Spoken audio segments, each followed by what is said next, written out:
Wilson was born on September 23, 1978 in Harlem to Paul and Darlene Wilson. He was raised in Louisiana, and his parents later had another child, Sam's sister, Sarah. Sam's father would often take him to go fishing at a spot in Grand Isle, making Sam very fond of their boat. Sam had an aunt, whom he referred to as his TT, whom he was very close to. When his aunt passed away, Sam attended her funeral, which was well attended and continued for many days, celebrating her life. Paul and Darlene were very helpful people, earning many favors from neighbors who helped them with their family business. However, Paul and Darlene both died, leading to Sam joining the military and Sarah working on the business in Delacroix. Sam Wilson joined the United States Air Force after qualifying and passing all the requirements for pararescue. He served 2 combat tours in the War on Terrorism, being sent out to Afghanistan during his service. Assigned onto the 58th Rescue Squadron, Wilson was a test pilot for the EX-07 Falcon along with his wingman, Riley. During his time serving in the Air Force, Wilson often found that he would be the most comfortable when he was sleeping on the ground while using rocks as pillows, since there were few other options. One of Wilson's missions involved successfully capturing Khalid Kandil in Baghmula, Afghanistan, being once again teamed up with Riley. However, during a night rescue mission, Riley was killed after his EX-07 Falcon was hit by an RPG, and Wilson could do nothing to save him. Having lost his close friend, Wilson had a hard time finding a reason to continue serving and soon left the Air Force, deciding to focus his efforts on helping veterans recovering from combat post-traumatic stress disorder back home, creating the District of Columbia support group to do whatever he could to help. Having returned home from the United States Air Force, Wilson was hired by the Department of Veterans Affairs, with the intention of counseling the veterans who had been suffering from post-traumatic stress disorder. While out for his morning jog across Washington, D.C., Wilson soon found his early morning exercise being interrupted by Steve Rogers, who had managed to casually run by Wilson several times, teasing him as he went, much to Wilson's annoyance.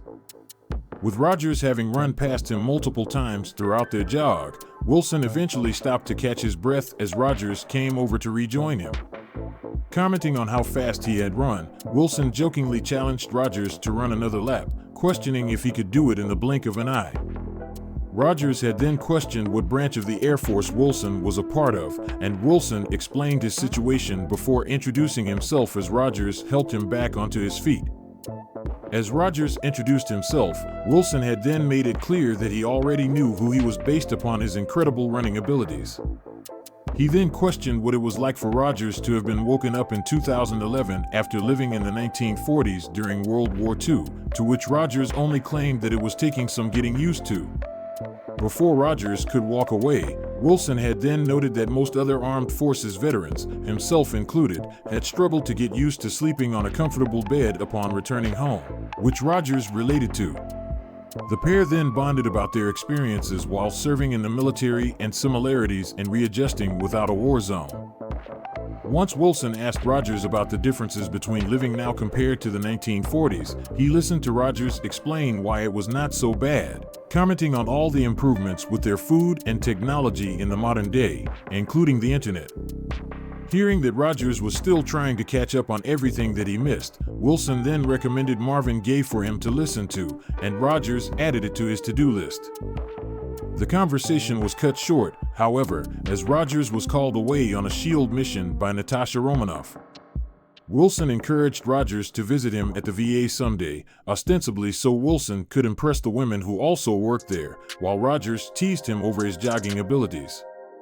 As Romanoff had arrived to collect Rogers in her car, joking that they would put him in the Smithsonian as an exhibit, Wilson gave her a flirtatious greeting before watching her drive away with Rogers. Wilson held a group session with armed forces veterans who were suffering from PTSD as he helped Garcia, who was struggling with visions of IEDs in the roads. Once Garcia had finished her confessions, Wilson spoke to the group about what they kept with them from their experiences with war and what they left behind. He used a metaphor of carrying the memories in a bag as he offered advice in separating their time in the military from their time being at home, where they were trying to relive as civilians. With their meeting over, Wilson once again met with Steve Rogers, who complimented him on his insights to Garcia, having arrived to listen to the last few minutes of his meeting. Wilson then told Rogers about his time in Afghanistan and how he lost his friend, Riley, during a mission. Wilson explained that once Riley died, he had lost his own passion for serving in the military but found a new purpose in his life by helping these veterans readjust after returning to their homes. Rogers admitted to Wilson that he was struggling with the idea of what to do with himself if he was not a soldier, since he also didn't know how to leave S.H.I.E.L.D. and just live a normal life, to which Wilson jokingly suggested that he could join Ultimate Fighting due to his super soldier serum. However, Wilson got serious once again as he then assured Rogers that he could do whatever he wanted, before questioning what it was that actually made him happy in life. Having returned to his apartment after jogging through Washington, D.C., Wilson heard a knock at his door and was surprised to find a disheveled Steve Rogers and Natasha Romanoff, who had come seeking refuge as they claimed that everybody they knew was currently attempting to kill them. Despite having little context to their current situation, Wilson offered them both help without a second thought, opening his door for Rogers and Romanoff to come inside. While they were inside his home, Wilson made the pair breakfast and allowed them to use his shower in order to clean themselves up, as they had been involved in an explosion at Camp Lehigh. Despite his own choice to leave the United States Air Force, Wilson had felt that being called upon by Captain America simply meant he had to return. Having finished making breakfast, Wilson came upstairs as he informed Rogers and Romanoff that it was ready if they wanted it.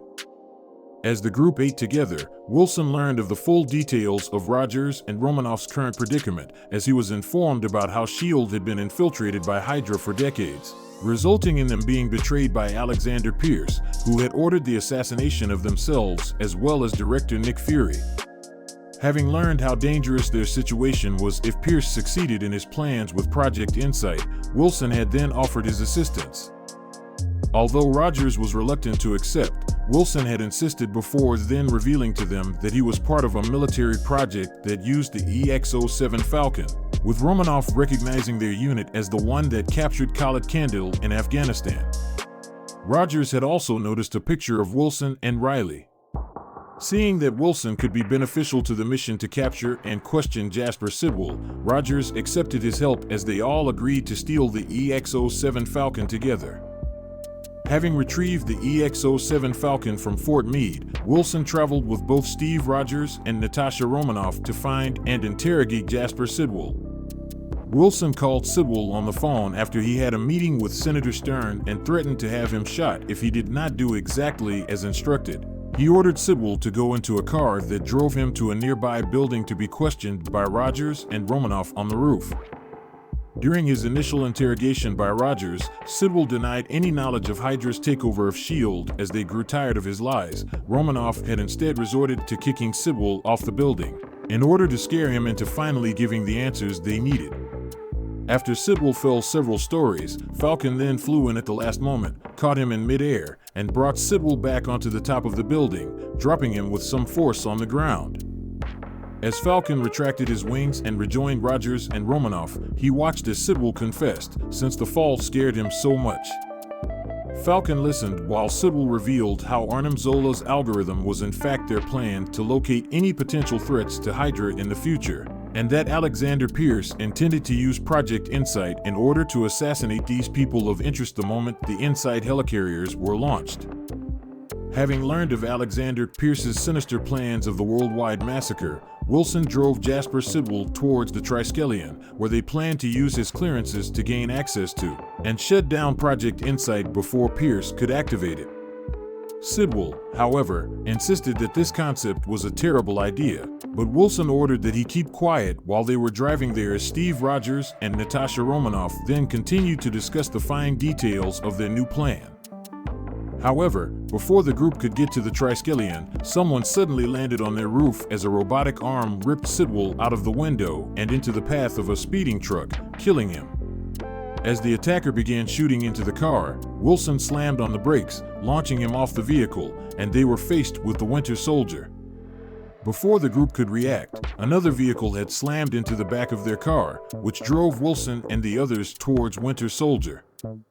With Wilson unable to do anything, Winter Soldier proceeded to rip the steering wheel out of his hands in an attempt to cause a fatal crash. While the car spun out of control, Rogers then grabbed Wilson and Romanoff and threw them all out, using his shield to protect them as they skidded on the road at high speed. When they recovered from the crash, a fight then erupted in the streets, in which Wilson dove for cover while Rogers was knocked off the bridge by a grenade. Once Romanoff was also thrown off the bridge because of Winter Soldier's grenade launcher, Wilson had managed to remain hidden as the Hydra mercenaries then began rappelling off the bridge in order to continue the fight, shooting at Rogers with a minigun. Surprising one mercenary, Wilson was able to knock him off the bridge and take his gun, using it to give Rogers covering fire. Wilson then instructed Rogers to help keep Winter Soldier away from Romanoff. Eventually, Wilson had managed to defeat the unit of Hydra soldiers from the bridge and then went in search of Rogers and Romanoff on the streets of Washington, D.C., taking his EX-07 Falcon with him as protection. Before long, Falcon discovered Rogers battling Winter Soldier and flew in to assist, coming in just as their fight had briefly paused due to a moment's confusion. Falcon was able to kick Winter Soldier aside just before he could shoot Rogers. While Falcon had landed on the streets, Winter Soldier recovered from the assault and had attempted to shoot at Rogers again, only for Romanoff to then shoot a grenade launcher at him, which caused him to flee. Before they could get away, however, Rogers, Romanoff, and Wilson were then surrounded and captured by some of Hydra's infiltrators within S.H.I.E.L.D., led by Brock Rumlow. As Wilson was pinned against the car at gunpoint, he had his X-07 Falcon removed while Rumlow and Jack Rollins secured Rogers. The three of them were put in the back of a van to be executed later, with Romanoff wounded from being shot at by the Winter Soldier earlier. Under the watchful eyes of Hydra soldiers, Wilson and the others were transported towards a secret location where Brock Rumlow intended to have them all killed. During their journey, Steve Rogers explained that Winter Soldier was in fact his friend, Bucky Barnes, who seemingly died in World War II. Wilson wondered how this could be possible, and Rogers explained that Arnim Zola had experimented on Barnes, which helped him to survive his apparent death. As they drove along, Wilson noticed that Natasha Romanoff was currently losing a lot of blood from her injury and warned the guards that she needed a doctor or else she would bleed out. However, much to Wilson's great surprise, one of the Hydra guards then used a taser rod to attack the other guard and knock him unconscious, before she revealed herself to really be Maria Hill. While Hill had questioned who Wilson was, she used the mouse hole to escape with the three before Rumlow even noticed. Having gotten away from their Hydra kidnappers, Hill then brought them inside the S.H.I.E.L.D. Dam facility where Romanoff was finally given medical attention from Dr. Fine. While Romanoff's gunshot wound was being treated, Hill revealed to Wilson and the others that director Nick Fury was also there, still recuperating from the recent assassination attempt orchestrated by Winter Soldier, with nobody, other than them, currently being aware of his survival. Wilson listened as Fury and Fine discussed the list of injuries Fury had sustained when he was attacked by Winter Soldier. Fury explained that he used tetrodotoxin B, which had been developed by Bruce Banner, to slow his heartbeat down to the point that it appeared that he had died. When Rogers questioned why he had kept this as a secret, Hill noted that their enemies needed to believe that Fury was dead in order to ensure that any second assassination attempt was not made. While the others remained unsure about the situation, Wilson listened as Fury continued explaining that he had been unsure who he could actually trust since S.H.I.E.L.D. was compromised. Wilson rejoined the team while together. They focused on their work to stop Hydra's plans as Fury discussed Alexander Pierce's betrayal and how they could not contact the World Security Council to stop the launch of Project Insight. As Fury revealed 3 microchips, Wilson asked what they were, to which Hill explained that they would use these chips to hack into the helicarriers directly and cause them to target each other, warning that millions would die if they failed. When Rogers told Fury that he intended to destroy not only the Project Insight helicarriers, but all of S.H.I.E.L.D. with them, Fury protested, insisting that Hydra had tricked them all and S.H.I.E.L.D. was innocent. Despite his protests, Hill and Romanoff agreed with Rogers, to which Wilson affirmed that he was also standing with his friend, joking that he would go where Rogers went, only slower. With that, Fury finally relented and gave Rogers control over their mission. Knowing that their plans to defeat Pierce would undoubtedly be met with the full forces of Hydra, Wilson later talked with Rogers about what they should do once they encountered the Winter Soldier again. Wilson insisted to Rogers that Barnes was the kind of guy you have to stop rather than save in spite of their friendship in World War II. However, Rogers remained convinced he could save Barnes, as he then proclaimed that he would find his uniform to fight their upcoming battle against Hydra. Having assisted in stealing Captain America's uniform from the Smithsonian exhibit, Falcon joined him and Maria Hill as they broke into the Triskelion and secured the control room, taking Moore and the other controllers captive. Once they all had taken full control of the situation, Captain America informed every S.H.I.E.L.D. agent of Hydra's infiltration into their organization, as well as Alexander Pierce's true plans for Project Insight, asking them to trust his word. Falcon listened as Captain America told the S.H.I.E.L.D. agents that while many had been ordered to hunt him down by strike teams, he urged them to stand against the enemy before Pierce was able to succeed with launching Project Insight, revealing that they already killed Nick Fury to ensure their plan went ahead. Once he had finished, Falcon jokingly asked Captain America if he had practiced the speech beforehand or simply made it up as he went along.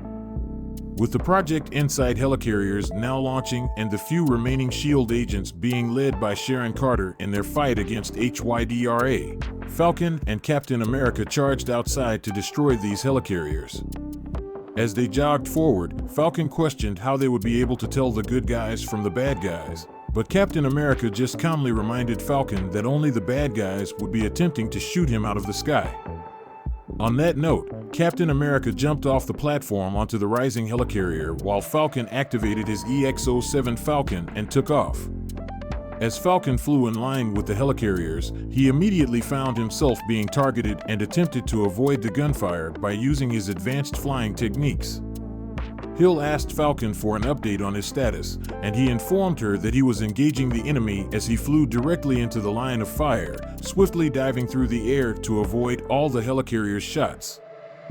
Diving onto the deck of a helicarrier, Falcon had managed to surprise one Hydra guard by crashing directly into him, before then spinning around as he armed himself with his handguns and shooting down a second guard.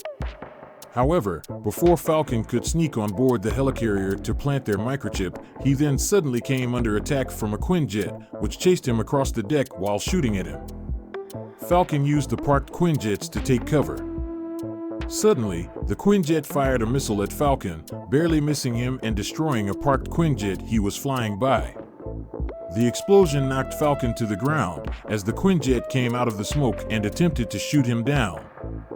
However, Falcon swiftly recovered as he then dived backwards off the helicarrier, shooting his twin guns at the Hydra pilots before reactivating his EX-07 Falcon and flying away, with the Quinjet still chasing him down and shooting at him. While Captain America successfully inserted the first microchip in one of the helicarriers, Falcon continued to desperately try and get away from the Quinjet that was still pursuing him. While Falcon flew on the underbelly of the helicarrier, the Quinjet had fired dozens of missiles at him. Falcon used all of his maneuvering abilities to avoid them, retracting his wings and allowing himself to fall as all of the missiles then smashed into the side of the helicarrier.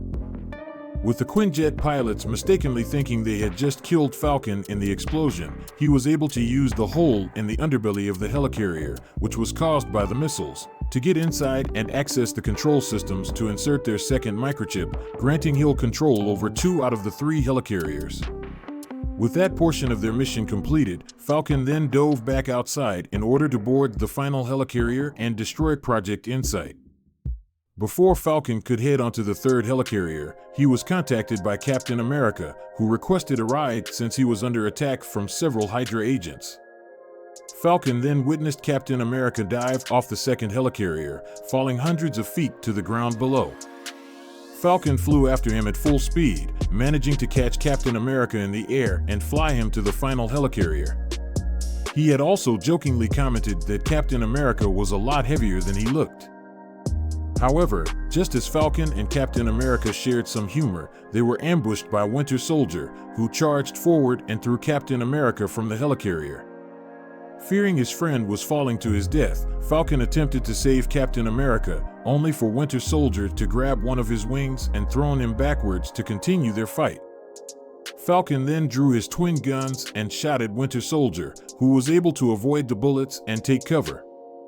As Falcon had then tried once again to rescue Captain America from falling, he flew upwards, only for Winter Soldier to use his grappling wire to grab a hold of Falcon's wing and pull him back down to the ground, before tearing one of the wings off the EX-07 Falcon. As Falcon then attempted to get back on his feet, Winter Soldier charged forward and kicked him off the helicarrier, with Falcon plummeting towards the ground below with his now badly damaged wingsuit. As Falcon fell hundreds of feet below, he was then able to cut the second wing free before activating his parachute, allowing him to land safely in the Triskelion. Falcon confirmed that Captain America was alive and still on board the helicarrier, as he had gone to continue their mission alone. Falcon was warned by Hill that Brock Rumlow was now on his way to the World Security Council in order to then intercept Black Widow, so he went to keep Rumlow away from the group. Refocusing his mission on protecting Nick Fury, Wilson encountered Brock Rumlow inside the Triskelion as Rumlow was on his way to challenge Black Widow and Fury in order to try and rescue his commander, Alexander Pierce, so they could escape during the chaos of the battle and kill the World Security Council. Wilson hid behind the door and ambushed Rumlow, striking him in the face and attempting to knock him out with a knee to the head. However, Rumlow quickly proved himself to be a formidable fighter as he blocked Wilson's knee and headbutted him with some force, knocking Wilson onto the ground. While Wilson slowly got back onto his feet, Rumlow had removed his jacket and bulletproof vest as he then proclaimed to Wilson that his punishment for trying to go against Hydra would now cause him considerable pain, since that was the only way Hydra believed the world could regain order.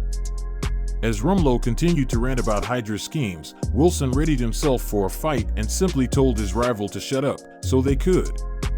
The two soldiers charged towards each other for an intense fight in hand-to-hand combat. As their battle reached its conclusion, Rumlow managed to gain the upper hand, using all of his own slightly refined combat techniques to overpower Wilson before throwing him across the room. Rumlow then began taunting him by standing over the injured Wilson. Before Rumlow was able to finish him off, claiming that Wilson was out of his depth, their battle was cut short. Wilson spotted the final Project Insight helicarrier heading straight towards the Triskelion behind the overconfident Rumlow, having been successfully reprogrammed and destroyed in the battle. Using his head start to his advantage, Wilson ran for his life as the helicarrier crashed into the building, with Rumlow being buried under the debris. With only moments to spare, Wilson then contacted Black Widow as he demanded she bring the helicopter to him.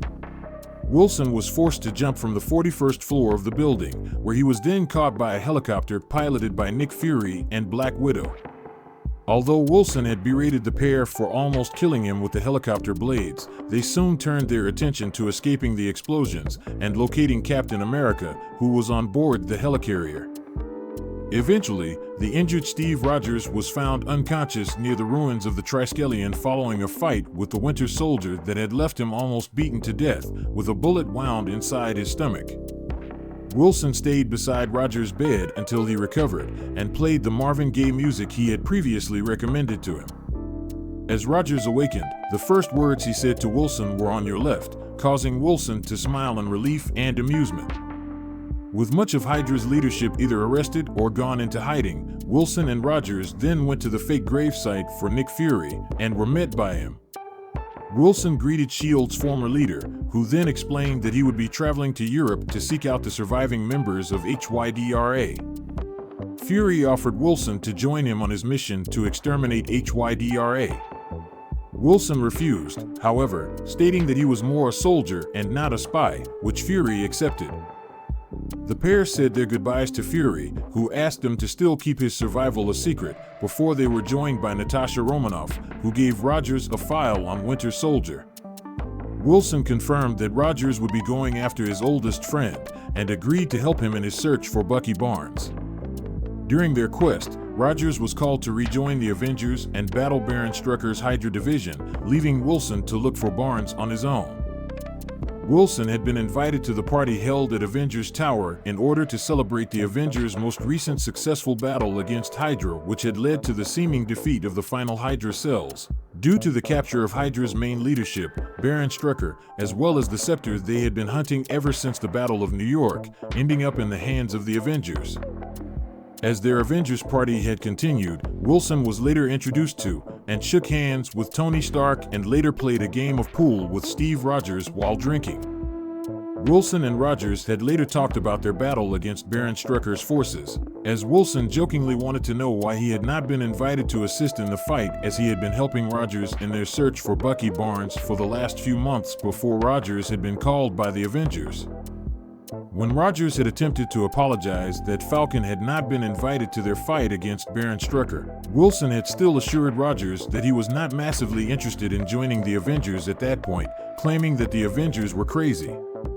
They went on to discuss how Rogers was recently attempting to find an apartment in his hometown of Brooklyn, with Rogers noting that he was not sure if he would even be able to afford to get any home in Brooklyn. As Falcon continued searching for Bucky Barnes, the Avengers were then involved in a conflict with Ultron that, while successful, had led to massive changes in the team. In the wake of Clint Barton's decision to retire and Tony Stark's demotion to the non-combatant and the departure of Thor, Falcon was recruited into the Avengers' newest roster alongside their other allies who had proved themselves worthy members, including War Machine, Vision, and Wanda Maximoff. Falcon had then arrived at the Avengers compound with his newest version of his EX-07 Falcon, complete with the upgraded mechanical wings that were more combat-ready, having been upgraded by Stark. Once the new Avengers had arrived to the new facility, they had then begun their training under the leadership of Captain America as well as Black Widow, ready to take on any future world-threatening events that arrived, as Falcon proudly looked up to his friend and leader. While Falcon was practicing his aerodynamic maneuvers, the Avengers were called to a small town in Europe to deal with Ultimo, a giant robot created by Hydra out of Ultron parts. Falcon used Redwing to scan Ultimo, learning that it was being Control. Falcon and Black Widow found the Hydra agents controlling the robot and knocked them out, allowing the rest of the Avengers to destroy Ultimo. At the Avengers compound, Falcon detected an intruder in the base and decided to investigate. Flying onto the roof, Falcon then spotted a man wearing a suit that seemed to make him the size of an ant.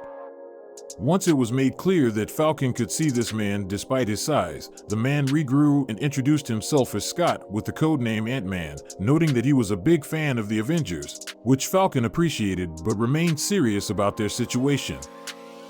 Falcon demanded to know why Ant-Man was at the facility. The man claimed to simply be needing to borrow the signal decoy from them, which he intended to use to save their world, noting that Falcon and all the Avengers should understand what that was like. Believing that Ant-Man was a sort of spy, Falcon attempted to arrest him and bring him inside for question, only for Ant-Man to shrink and punch Falcon with a surprising amount of force, resulting with the pair beginning to fight and being knocked from the facility's rooftop, where Falcon had then drawn his twin guns and attempted to shoot the intruder. During the battle, Falcon had learned that despite his small size, Ant-Man was a formidable opponent, as he was only just able to keep up with him as Ant-Man used his powers of shrinking to remain almost undetectable. Falcon used his combat goggles to track him down and deliver punches that forced Ant-Man to regrow. When Ant-Man managed to get away from the Avenger and flew inside the facility on the back of an ant, Falcon followed Ant-Man into the facility until he had managed to shrink down and disable the EX-07 Falcon from the inside, dropping him onto the floor before escaping the Avenger. Falcon hit the ground hard and, by the time he then recovered from that impact, with his suit damaged, Falcon was unable to track Ant-Man, who already escaped with the signal decoy. Forced to accept defeat, Falcon then said to Natasha Romanoff through their comm link it was important to him that Captain America would never know about this embarrassing failure. Despite his embarrassing defeat at the Avengers compound, Falcon was still impressed by Ant-Man's abilities during their fight. Seeking another hero who could potentially assist the Avengers in their missions, and having heard of Ant-Man using his own abilities to stop the sale of a new superweapon called the Yellow Jacket suit, which was almost handed over to Hydra by Darren Cross, Wilson began seeking out Ant-Man, despite only knowing his first name was Scott. Eventually, Wilson had encountered the writer who had connections with many underground heroes with unusual abilities, including one who could crawl up the walls. Wilson asked the writer whether or not she knew of any newer heroes using technology that allowed him to shrink and if she knew how he would be able to get into contact with him. This led her to tracking Ant-Man down by meeting Ignacio, who put her into contact with his cousin Luis, a close friend of Ant-Man who agreed to help him, as Wilson had told the writer to tell Ignacio to tell Luis that he was currently looking for Ant-Man. Falcon had rejoined the Avengers as they tracked Brock Rumlow and his crew into Lagos in Nigeria, having just learned that Rumlow was intending on stealing a biological weapon. As Falcon had listened to the Avengers' discussions, he commented to Black Widow that she could be paranoid before Captain America had insisted that they all remained focused on stopping Rumlow, although Falcon noted that Rumlow hated them all too much to not engage them in a fight. However, Captain America caught sight of a garbage truck that was charging through the streets as Falcon sent Red Wing down onto the ground to scan it. X-raying the truck, Falcon learned that the truck was filled to maximum weight and the driver was armed, as they had realized that it was being used as a battering ram. Captain America ordered the Avengers to assemble, as Falcon had activated his EX-07 Falcon and dove off of the building and flew towards the truck. The Avengers realized the truck was heading towards the Institute for Infectious Diseases as it smashed through the security wall, allowing Rumlow, who was going by the codename of Crossbones, to enter in the building with his team of well-armed mercenaries. Falcon caught up with Captain America and flew him to the battle, dropping him by Crossbones' mercenaries, while Falcon flew onto the bridge and had surprised two mercenaries, kicking him in the head as he landed. Before the fourth mercenary could even react, Falcon had then drawn his twin guns and shot him. Upon confirming the number of men that Crossbones had with him, Falcon rejoined by Wanda Maximoff, who entrapped another mercenary with her powers, before launching him into the air as Falcon had knocked him back down to the ground with some force. Using Red Wing scanners, Falcon had confirmed where Crossbones was, as Captain America went to engage him directly. With Captain America inside the facility, battling against Crossbones' mercenaries in an attempt to stop the terrorist from escaping with the biological weapon, Falcon had then defended Maximoff from any of the other mercenaries who were attempting to stop them. While he was using his wings as protection, Falcon shot at all of Crossbones' mercenaries, while Maximoff had used her powers to extract the poisonous gas from inside the facility, letting it evaporate in the air. As the mercenaries had used their trucks as cover, Falcon resorted to turning his back to them, while his wings protected him and Maximoff before firing two missiles behind him, which then killed all of the mercenaries upon impact, while Maximoff had succeeded in removing all the poisonous gas from the facility. However, during this time, Crossbones had been able to take the biological weapon, while almost killing Black Widow and Captain America during his escape. Having been updated by Captain America about the situation, Falcon flew into the streets of Lagos, where he found Crossbones' armored car crashed. Falcon then used his combat goggles to scan the area, spotting 4 of Crossbones' mercenaries while they were splitting up into the crowds of terrified civilians, as Black Widow rejoined the fight and chased 2 of the 4 to see who had the biological weapon, as Captain America had then gone in search for Crossbones himself. Flying through the crowds of civilians, Falcon had then swiftly caught up to 2 of Crossbones' mercenaries as he slammed into one and knocked him out. Falcon had then turned his attention to the second mercenary, who had attempted to shoot him, only for Falcon to use his wings to block all the gunshots, before launching into the air and kicking the mercenary into the wall. Falcon then checked their bags, only to realize that neither of them had the biological weapon. Falcon found Black Widow in her standoff with Crossbones' last 2 mercenaries who threatened to smash the biological weapon. Falcon used Red Wing to shoot one mercenary, while Black Widow killed the other and caught the biological weapon, as Falcon had insisted she thank Red Wing. Meanwhile, Captain America fought Crossbones as he attempted to kill him with his bomb vest, only for Maximoff to inadvertently throw him into a building, killing dozens of civilians. In the direct aftermath of the disastrous mission in Lagos, the newly appointed Secretary of State, Thaddeus Ross, came to visit the Avengers compound. Wilson sat with the rest of the team as Ross told them how, following a massive heart attack, he had gained a whole new perspective over the world, noting how the world had owed the Avengers an unpayable debt, but he viewed them as dangerous vigilantes, commenting on how they were enhanced individuals who seemed to have little regard for the destruction they left behind. Ross demonstrated his point by showing the high civilian death tolls connected with the Avengers' missions in New York City and Sokovia while they fought against Loki and Ultron. With their recent disaster in Lagos during their fight against Crossbones, it had been decided that they needed to be put under closer checks. Ross presented Wilson with the recently written Sokovia Accords, which Ross had explained meant the United Nations would have control over the Avengers. Once Ross had left the Avengers compound, Wilson and the other Avengers began discussing the Accords and whether they should be accepted, as he spoke to James Rhodes, who was arguing that Ross' military record should give him more credibility. While Wilson argued that there was a risk they would be sent to the raft if they disobeyed the Accords, to which Rhodes then noted that with the support of the 117 countries, the Accords should be obeyed. The debate was interrupted by Vision, who proposed an equation, as Wilson mocked this. Wilson listened while Vision made the point that following Tony Stark announcing that he was Iron Man, the number of enhanced individuals and world-threatening events had skyrocketed, claiming that the Avengers' presence would always invite challenges. While Rhodes had believed all this supported his arguments, Natasha Romanoff invited Tony Stark to make his own case for the Accords. Wilson listened while Stark had told them about Charlie Spencer and how he was killed in Sokovia while they had fought Ultron. Stark told the Avengers that they had needed to be put in check, ensuring that people like Spencer did not lose their lives. As Wilson listened while Stark and Steve Rogers debated the potential ramifications from this and if they could be forced into it, with Wanda Maximoff fearing that their governments could potentially attempt to arrest her for her actions. To the great surprise of Wilson, Romanoff also spoke out about her support for the Accords, as Wilson reminded her about how she had turned against the Department of Defense in the wake of the Hydra uprising.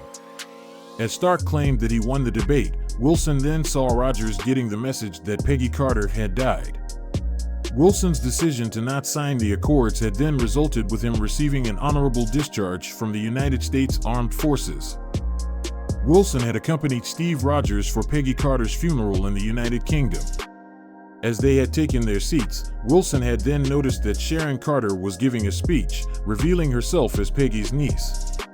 Wilson listened to Carter's speech, in which she described her time growing up with the Strategic Scientific Reserve's head and described the lessons learned from her aunt, making both Wilson and Rogers consider the Sokovia Accords decision.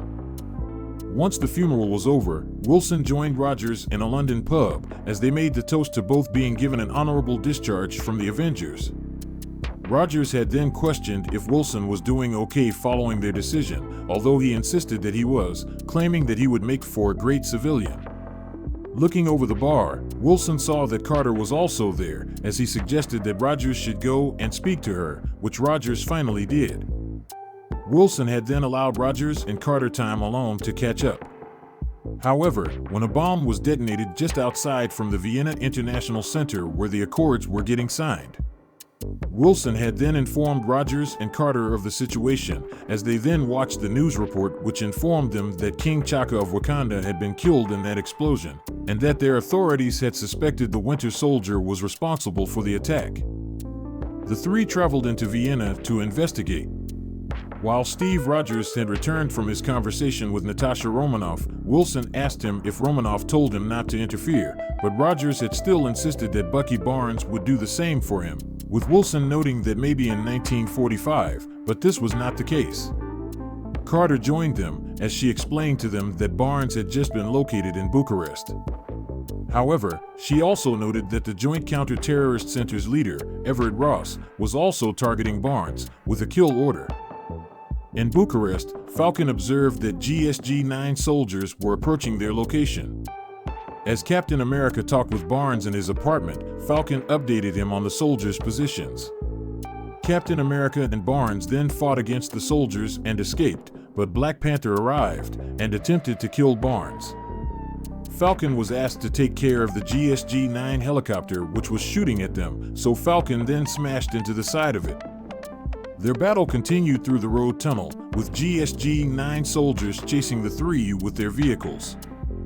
Falcon flew after his allies, using the EX-07 Falcon's speed and agility to catch up with them, so Captain America had then asked Falcon to help him shake Black Panther, who was refusing to give up on his quest to kill Barnes. Falcon flew through the tunnel as he caught Black Panther in midair, only for Black Panther to use it to his benefit. Black Panther used Falcon's speed to catch up with his prey, before Falcon braked when Barnes used his grenades to explode the tunnel entrance, launching Black Panther forward. Black Panther caught Barnes, but was kept from killing him by Captain America before the GSG-9 arrested all of them with the help of War Machine. Once he removed his helmet, Falcon then discovered that Black Panther was actually T'Challa, the Prince of Wakanda. While GSG-9 agents were transporting the 4 individuals to the Joint Counter-Terrorist Center's headquarters in Berlin, Wilson insults T'Challa over his suit, asking if he liked cats, despite the efforts of Steve Rogers to make him stop, knowing that he'll make the situation worse. Remaining serious about their situation, T'Challa had then calmly explained to them that the Panther habit is made of vibranium, and his reasons for attacking Bucky Barnes was due to Barnes seemingly killing his father during a terrorist attack, promising that he would eventually kill them. As they arrived, they were greeted by Sharon Carter, who introduced them to Everett Ross, the head of the Joint Counter-Terrorist Center, who was waiting for them. Ross had refused to give them any clear information about what would happen to Barnes before he informed the group that all their gear would be confiscated until further notice, causing Wilson to grumble that he better would not see anybody else using the EX-07 Falcon while he was still waiting to get it back. With Barnes being taken away into another room for a psychological evaluation conducted by Theo Broussard, Wilson, along with Rogers and T'Challa, were led through their facility by Ross, who noted that they would be given offices rather than prison cells. They were then joined by Natasha Romanoff, who had expressed her displeasure at seeing the situation since she had already warned Rogers not to get involved, although Rogers had noted that they saved Barnes' life. Wilson and Rogers had eventually come across Tony Stark, who was speaking to Thaddeus Ross, and made it clear that there would now be serious consequences for their actions in protecting Barnes, as he wanted them both sent to the raft. Stark had also noted that Wilson would not get his wings, while Rogers would not get his shield, much to his dismay, as he then called the decision completely cold-hearted, while Stark had then noted that it was at least warmer than any jail. Wilson joined Rogers and Carter as they watched the interview of the contained Barnes by the psychoanalyst Broussard, with Carter then handing Wilson the receipt for his suit, which Wilson had complained about as the receipt listed his EX-07 Falcon as the bird costume. As they were all watching the interrogation about those terrorist attacks, Rogers suspected an ulterior motive behind releasing Barnes' picture to the public, questioning Carter about why this had happened. Although Wilson reminded him that they had searched for Barnes for 2 years and had failed to find him anywhere, but Rogers noted that they had not bombed the United Nations, which had drawn attention. Hearing all this, Wilson and Carter began to catch up to what Rogers was thinking, as they then realized that somebody might have been attempting to get closer to Barnes as they looked up at their screen, becoming suspicious of the man who was interrogating Barnes. Suddenly, the power across the entire facility was then cut out, which had ignited panic across the base since their camera feed to Bucky Barnes' interrogation was also cut out. Once Sharon Carter told them where to go, Wilson and Steve Rogers quickly hurried down into the interrogation room, where they found several men lying unconscious on the ground before finding their psychoanalyst, Helmut Zemo, on the ground without Barnes, before Rogers had then immediately confronted Zemo. While Rogers then questioned Zemo about what he actually wanted, Barnes revealed he was free from his cell and had been brainwashed back to his Winter Soldier programming. The Winter Soldier attacked Wilson and had attempted to crush his neck with his prosthetic arm. However, Wilson had managed to get free from Winter Soldier's grip before he was then knocked unconscious as Winter Soldier threw him backwards before then furiously fighting against Rogers.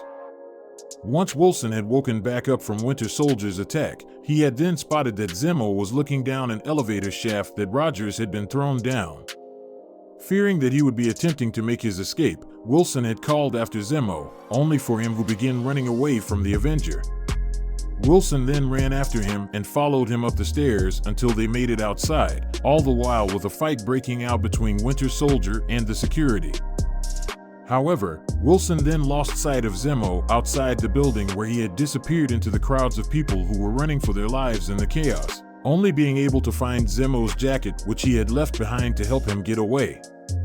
Wilson later regrouped with Rogers, who had managed to capture Winter Soldier when they had both been thrown from the roof of the headquarters while in his helicopter, which Winter Soldier had attempted to escape in. With their battle now over, Wilson and Steve Rogers had then taken an unconscious Bucky Barnes into an abandoned building where they then subdued him by trapping his prosthetic arm in the vise. Once Barnes awoke, they questioned if he was still under mind control, as Barnes revealed he was safe by noting key facts about his and Rogers' childhood and Rogers' mother, although Wilson had still remained skeptical that this was actually proof that Barnes was no longer a danger to them, although Rogers assured him it was okay. To his horror, Barnes realized what he had done, as the programming that Hydra put in his mind was still there, and Helmut Zemo simply had to do was say the code words to reactivate him. Wilson stood by as Rogers had questioned Barnes about who Zemo was, noting that Zemo had killed multiple people in his attacks to get close to Barnes. Thinking for a moment, Barnes then noted that Zemo had asked him about the facility in Siberia where he had been kept for decades. As Wilson listened, Barnes explained that there were multiple Winter Soldiers and that they were likely Zemo's target. Wilson checked if the soldiers had also turned out like Barnes after being injected with the super soldier serum, as Barnes explained that they had turned out even worse. They then realized that if Zemo gained control of the soldiers, he could use them to infiltrate and completely destabilize an entire country overnight without anybody seeing them coming. Having seemingly figured out Zemo's plans, Wilson and Rogers then deliberated their course of action, noting that because of the Sokovia Accords the situation had become more complicated. While Rogers suggested they call Tony Stark for assistance, Wilson noted that he would not go against those accords, meaning that they were on their own. However, Wilson then considered Ant-Man, noting that he knew a guy who could potentially assist them with defeating Zemo. With the help of Sharon Carter, the group went on the run. Carter met them and revealed that she had gone behind Everett Ross back and gave them their equipment back. While Steve Rogers spoke with Carter, Wilson remained in their car with Bucky Barnes, rudely refusing to move his seat to give Barnes more legroom, since he still dislikes him from their previous battles. After Rogers had kissed Carter as she left, both Wilson and Barnes smiled approvingly at their friend's success with Carter, much to Rogers' great embarrassment. Wilson, Rogers, and Barnes then reunited with Clint Barton, who was with Wanda Maximoff near to Leipzig-Halle Airport, as Barton made it clear to them that he was happy to assist them by breaking Maximoff out of the Avengers compound, before welcoming Scott Lang to the team.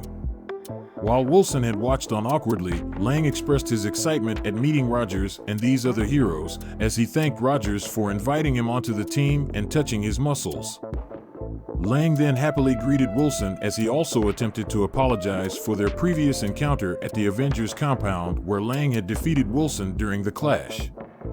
However, Wilson cut off Lang's sentence, insisting that their clash had merely been Lang's audition into the Avengers, and also claimed that he would never allow that to happen again, before Rogers brought Lang up to date about Helmut Zemo and the Winter Soldiers, noting they were against the law. Once Lang agreed to join them on their mission, the team prepared to get moving as Barton noted that they had a helicopter ready to get them out of Germany. However, they then heard alarms being set off, which Barnes confirmed meant that the airport was being evaluated, as Wilson noted that this was likely Tony Stark arriving to bring them into custody. Rogers ordered the team to suit up, as Wilson donned his EX-07 Falcon and joined his allies in attempting to escape. While Captain America allowed himself to be cornered and disarmed by Iron Man's team of heroes, Falcon took position further away from their confrontation and scanned the airport. As Captain America was keeping Iron Man distracted, Falcon sent Red Wing to scan the airport and eventually found the Quinjet that Iron Man's team had then arrived with in Hangar 5, using his combat goggles. Falcon then alerted Captain America, revealing to Iron Man's team the rest of the various rebels as they all had begun running towards the Quinjet. Falcon and Winter Soldier then made their way towards the hangar, while Captain America had kept Black Panther from catching up with them and attempting to kill the Winter Soldier. As they had run, they saw that Spider-Man was following them, as Falcon noted with some frustration that all heroes had gimmicks nowadays. Spider-Man then attacked with a kick against Falcon, before then engaging Winter Soldier, being amazed by his metal arm while Falcon recovered. Falcon recovered from the kick and flew back into the fight, knocking Spider-Man away from Winter Soldier as the two started to battle through the airport's terminal, as Spider-Man was attempting to take Falcon into his custody. Falcon fought Spider-Man in the air, shooting missiles at him, while Winter Soldier tried to throw heavy objects at him, only for them to discover that Spider-Man was able to predict their movements and counter them while making snarky comments.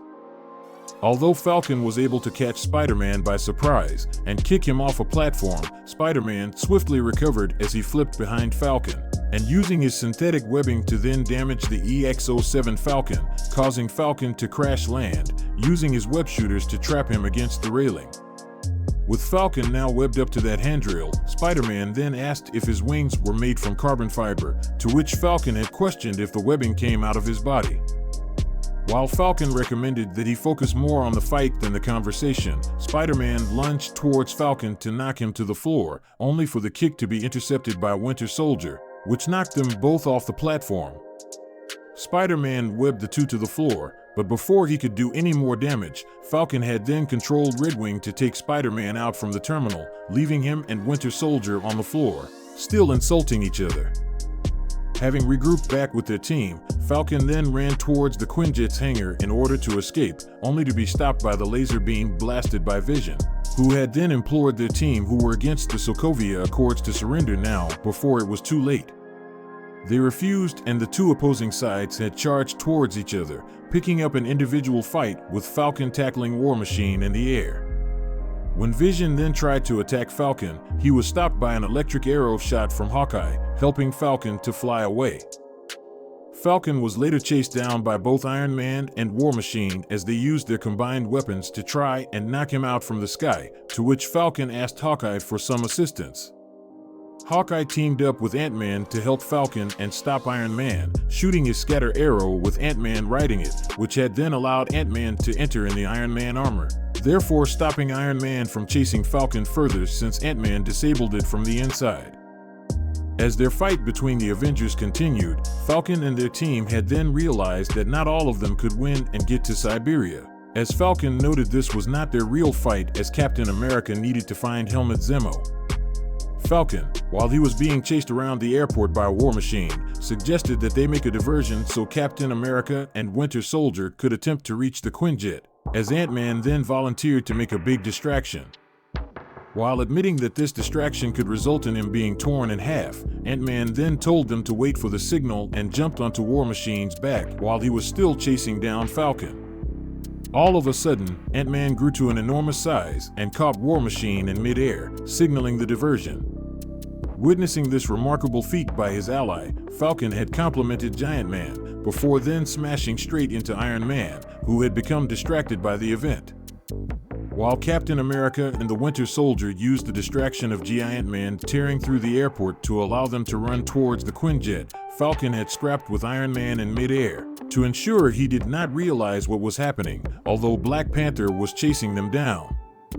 Falcon quickly disengaged his wings to perform a freefall as he launched Red Wing, which flew directly into Iron Man's helmet, stunning him as Falcon reactivated his wings and flew off. War Machine fell helplessly thousands of feet to the ground, despite Falcon and Iron Man's efforts to save him. Although he survived, but Rhodes was left paralyzed by the impact. Falcon was shocked for his mistake. He told Stark that he was sorry, but Stark, enraged, had fired his repulsor blast at Falcon, knocking him unconscious and signaling the end of their clash, with Falcon then being put under arrest, under the direct orders of Secretary Thaddeus Ross, as well as Stark. Following their defeat during the Clash of the Avengers, Wilson and his allies were imprisoned in the raft under the orders of Thaddeus Ross. While they sat in the cells, Wilson had watched on as Tony Stark came to visit them, only to be mocked by Clint Barton for his actions, while Stark had insisted they were there for breaking the rules of the Sokovia Accords, before Stark went to speak with Wilson. While Stark ignored Scott Lang's attempts to mock him, Wilson had asked about James Rhodes' condition, as Stark assured him that he was going to all right now that he was getting treatment. As Stark had questioned where Steve Rogers and Bucky Barnes had gone, Wilson refused to give them up, only for Stark to shut down the audio in the prison. Stark showed Wilson an image of Theo Broussard lying dead, before noting that Broussard was meant to interrogate Barnes.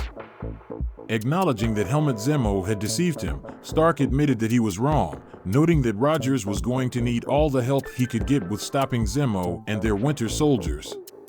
Agreeing to help him, Wilson told Stark that Rogers and Barnes were heading to the Hydra facility in Siberia, but had also insisted that Stark had to go there alone, and with his intention only being of helping Rogers as his friend, which Stark had agreed to as he departed the raft. While Wilson remained locked up in the raft, he was eventually freed when Rogers broke inside and released him, along with Barton, Lang, and Wanda Maximoff, 19. Once freed, Barton, Lang, and Maximoff had decided to return to their homes, while Wilson agreed to remain with Rogers.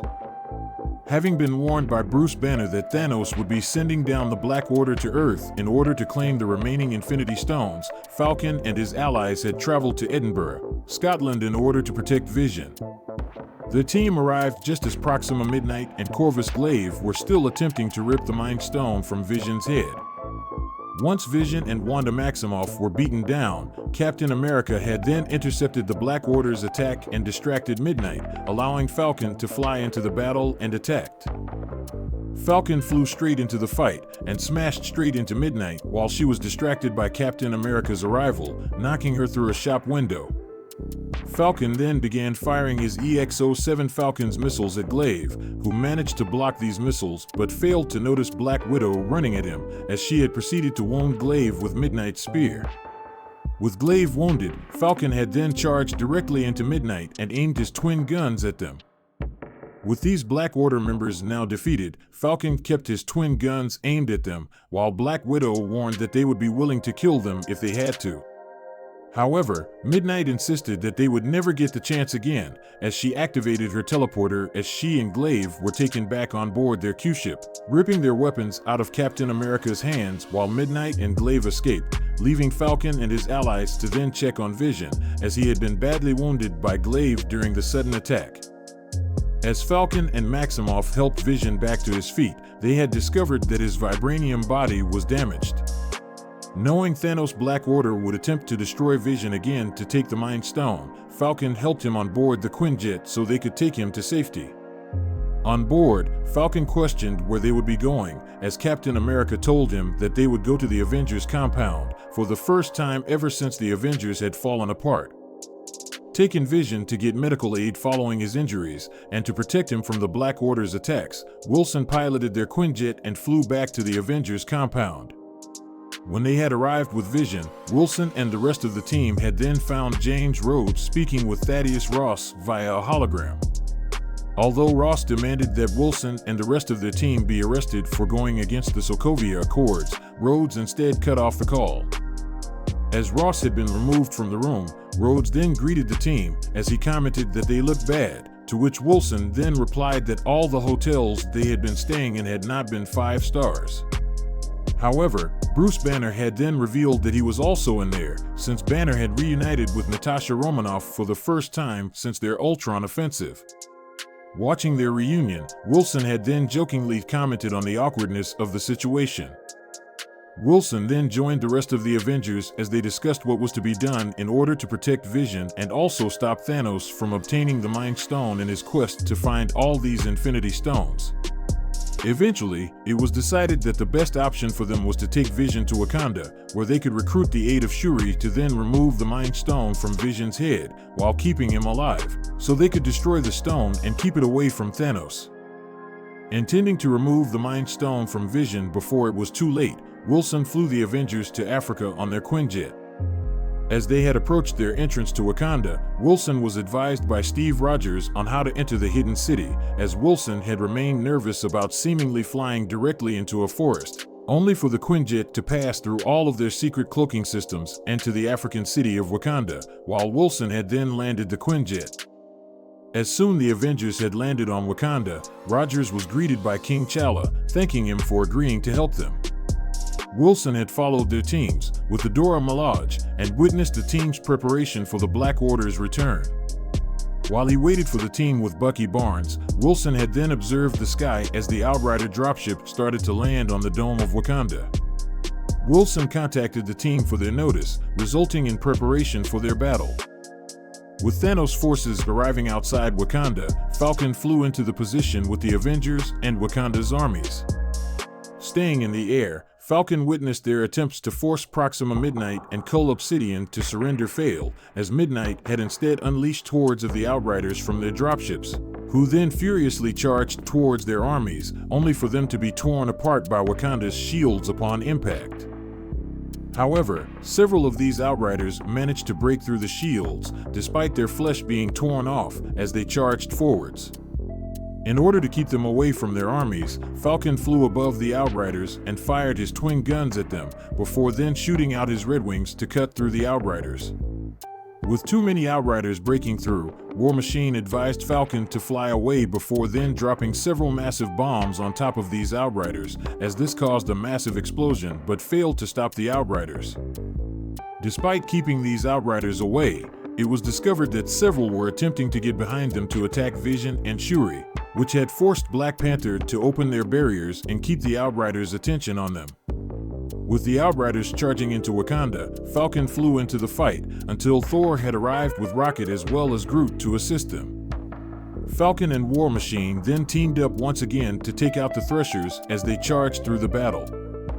Although the battle was beginning to turn their way, Falcon had then seen on his combat goggles that Vision was now being attacked by Corvus Glaive, who took advantage of Wanda Maximoff joining the battle on the front lines. Falcon informed their team about this, only for him to be knocked out of the sky by an Outrider, while Bruce Banner and Maximoff both volunteered to go to the aid of Vision, in order to ensure Glaive could not steal the Mind Stone out of his head. Eventually, the entire army of Outriders were beaten back, while the members of the Black Order had been killed, which ended the battle and had seemingly left the Avengers victorious. However, before the team could celebrate this victory, they had then witnessed the arrival of Thanos through a wormhole. Realizing that Vision was once again out in the open and in great danger, Falcon and the other Avengers readied themselves for the fight, while Thanos had calmly walked towards his target. However, it swiftly became clear that Thanos was considerably more powerful than any of the Avengers, as he then used the power of the 5 Infinity Stones he had collected to entrap Bruce Banner in a wall, before easily subduing Black Panther and Captain America. Falcon tried to stop him by shooting his twin guns at the Mad Titan, but he was hopelessly outclassed by Thanos' power, as Falcon was taken out after Thanos had used the Space Stone to knock him down. With Falcon out of the fight, the other Avengers all found themselves outmatched, as Thanos ripped the Mind Stone out of Vision's head.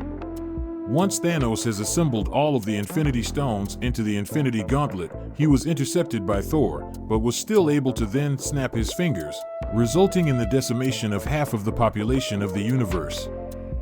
Falcon disintegrated into ashes as he crawled through long grass while James Rhodes called out to him, trying to find him.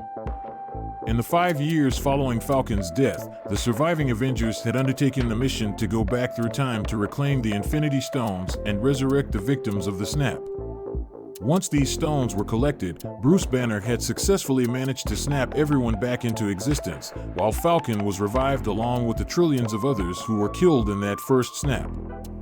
Falcon had then radioed into Captain America, revealing to him that he was alive, as he said, "On your left." Captain America had watched on as an interdimensional portal was opened up from Wakanda, and Falcon flew through and prepared to fight along with the rest of their resurrected Avengers, the Guardians of the Galaxy, and various other heroes who were disintegrated in the snap, all then emerging from numerous portals opened up by Doctor Strange, Wong, and their masters of the mystic arts, while they stood together against Thanos and his armies of Chitauri and Outriders. Falcon then stood behind Captain America, who had led the charge against Thanos' army.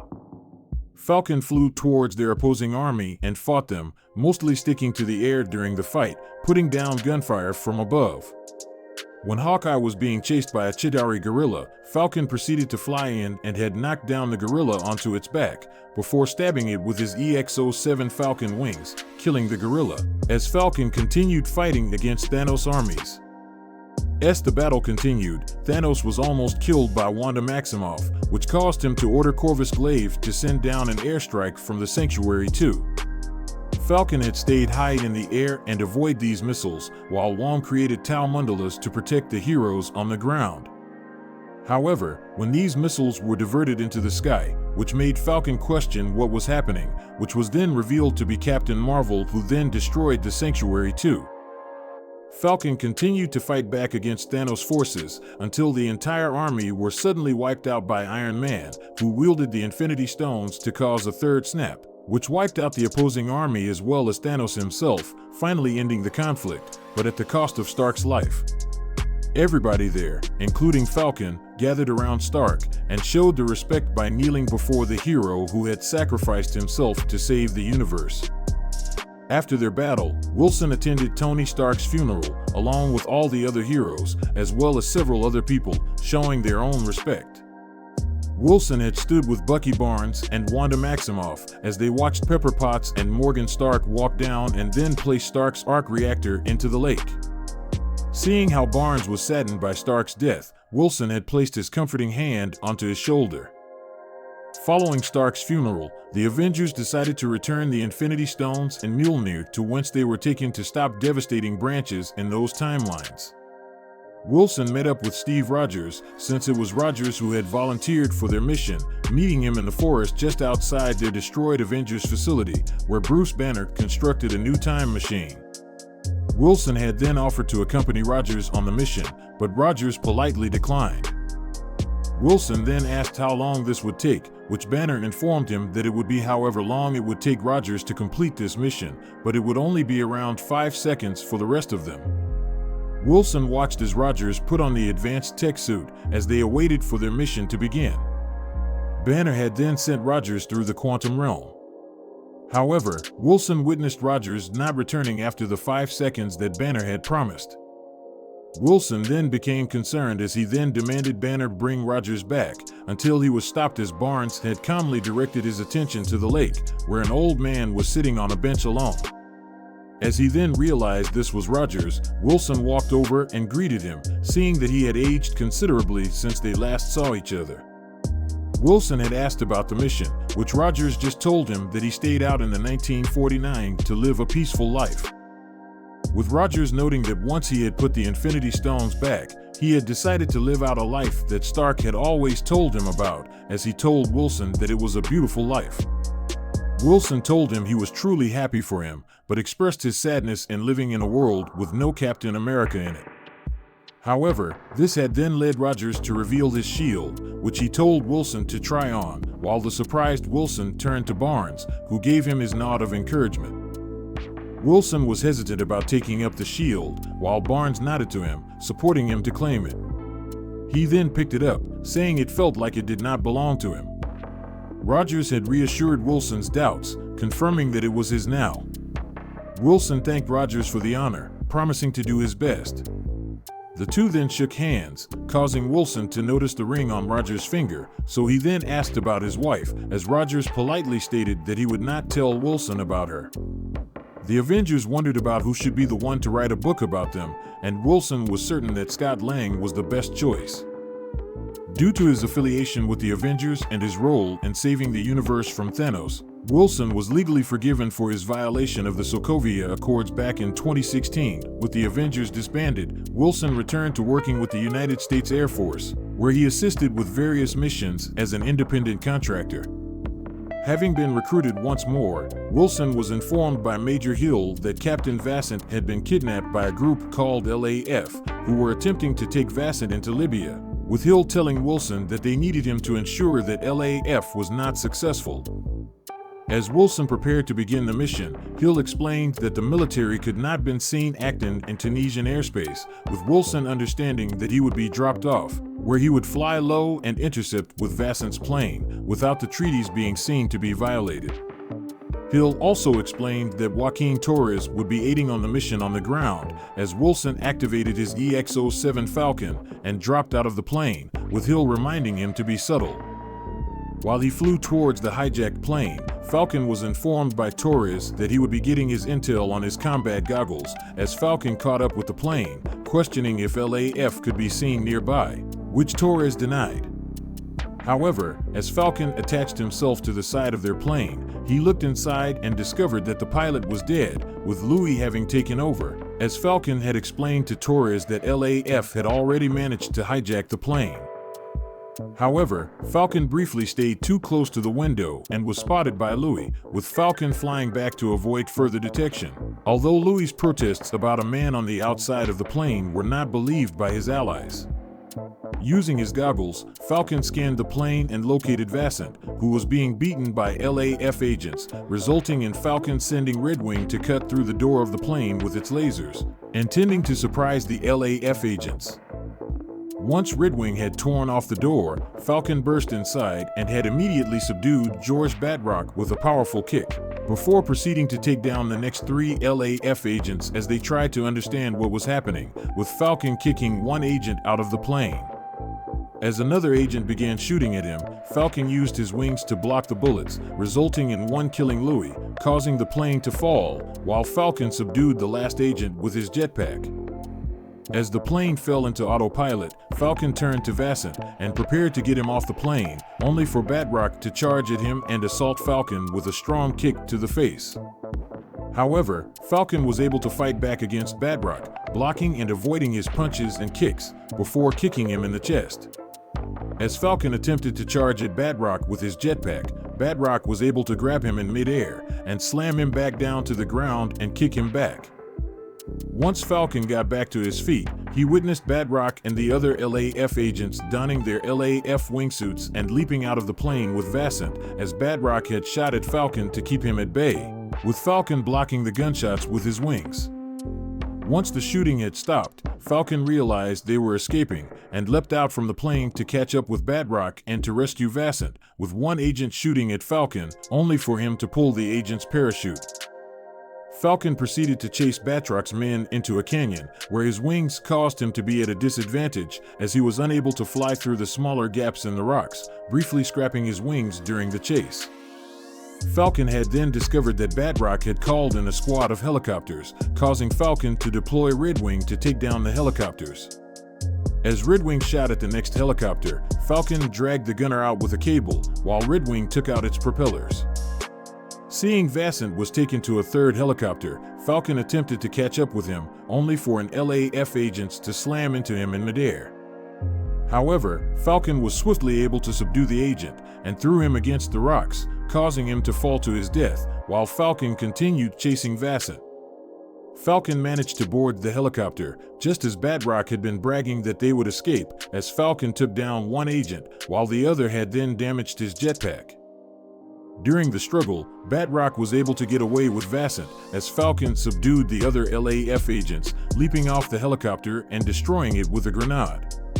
While his thrusters were damaged, Falcon was informed by Torres that he was approaching Libyan airspace, where the military could not enter and would only have 90 seconds to complete the mission. Making matters worse was another LAF helicopter that began shooting at Falcon as he struggled to escape. During the chaos, Falcon barely avoided the missiles and almost flew into the helicopter blades, before managing to fly close enough to one helicopter that the missiles destroyed it. Although Torres attempted to call off the mission, Falcon's thrusters came back alone, allowing him to fly directly through Batroc's helicopter, dragging Vassant to safety.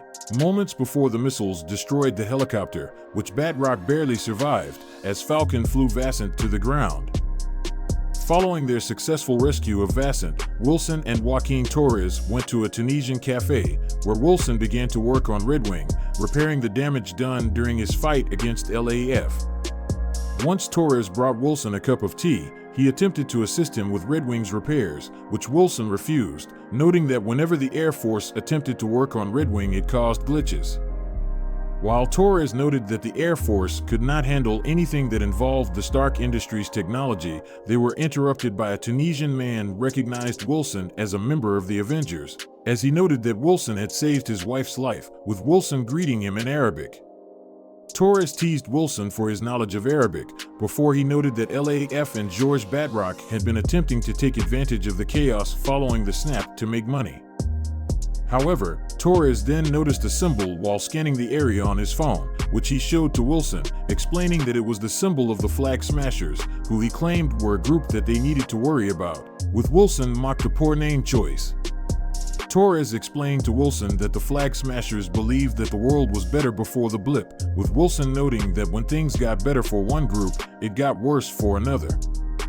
Wilson told Torres to keep an eye on the Flag Smashers and update him if it got serious, before Torres questioned Wilson about Steve Rogers, noting that there had been discussion online that Rogers had been hiding out on the moon, which Wilson scoffed at. Wilson then packed up Red Wing, with Torres offering to pay for the tea, as Wilson explained that he was heading to Washington, D.C., but had jokingly claimed that he would be going to deal with moon business. Upon returning to his apartment in Washington, D.C., Wilson had gotten dressed for his upcoming ceremony, having decided that he would not be the right man to continue the legacy of Captain America, still believing that the shield felt like it would never belong to him.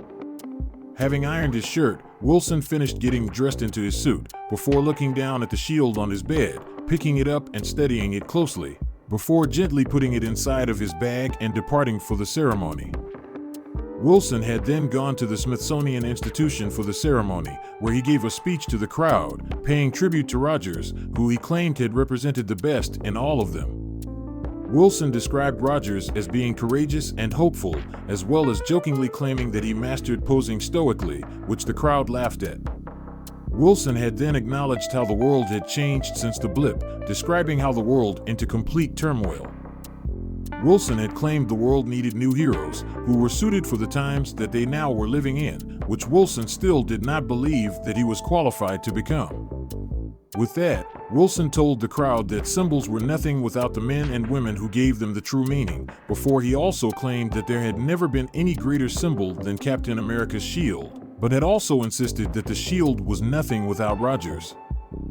Wilson insisted that it was time for them to acknowledge Rogers' legacy, as well as looking to the future.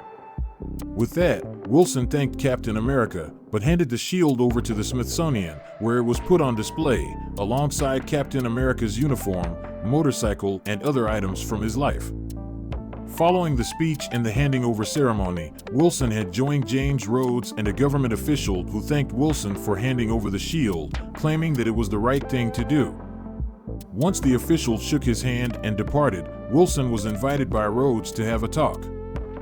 Wilson told Rhodes that he had spent time in Louisiana, where he had seen his sister and two nephews, who had grown up while he had been gone, with Rhodes offering to teach them how to fly if they ever came to Washington. Rhodes commented that it seemed crazy to him that nobody would be wielding the shield, to which Wilson acknowledged that nobody had wielded it for 70 years, although Rhodes insisted that lived in a different time.